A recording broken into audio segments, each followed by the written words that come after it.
ધોરાજીનો Junagadh road ઉપર ઘણા સમયથી ઓવરબ્રિજનું કામ ગોકળ ગતિએ ચાલતું હોય અને ડાયવર્ઝનનો માર્ગ ડાયવર્ટ કરેલો હોય તે પણ કોન્ટ્રાક્ટર દ્વારા યોગ્ય કામગીરી ન કરવાથી નાના મોટા અકસ્માતો અને વાહન ચાલકો અને સ્થાનિકોને ભારે મુશ્કેલી પડી રહી છે.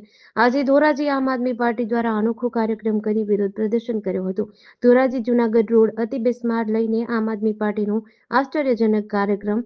આમ આદમી પાર્ટીના કાર્યકરો દ્વારા સૂત્રોચ્ચાર કરી રોડ બંધ કરી રોડ સમાધિ લીધી હતી.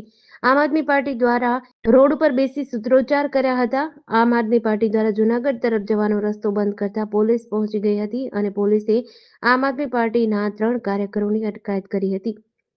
મારું નામ ધાર્મિક માથુકિયા છે અને આજે ધોરાજી જૂનાગઢ ફાટક પાસે અમે સૌ લોકો કાર્યકર્તાઓ ઉપસ્થિત થયા છીએ. ધોરાજી જૂનાગઢ ફાટક પાસેનો જે પુલ બની રહ્યો છે એનું કામ ખૂબ જ ગોકળ ગતિ ચાલી રહ્યું છે. અનેકવાર રજૂઆતો કરી તથા એનો જે વૈકલ્પિક રસ્તો કાઢવામાં આવ્યો છે ને એકદમ કાચો છે ને આ વર્ષ દિવસ સુધી રજૂઆતો કરી છતાં પણ આજ દી સુધી કોઈ નિરાકરણ નથી આવવામાં આવ્યું. સાહેબ, આ મુખ્ય માર્ગ છે ધોરાજીનો. અહીંયા ઘણા બધા પ્રવાસીઓ પસાર થાય છે, દવાખાને જવા વાળા પસાર થાય છે, ઘણા બધા લોકો અહીંથી પસાર થાય છે, રોજ હાલાકી ભોગવવી પડે છે. કારખાના વાળા પસાર થાય છે, એમને પણ ખૂબ હાલાકી ભોગવવી પડે છે.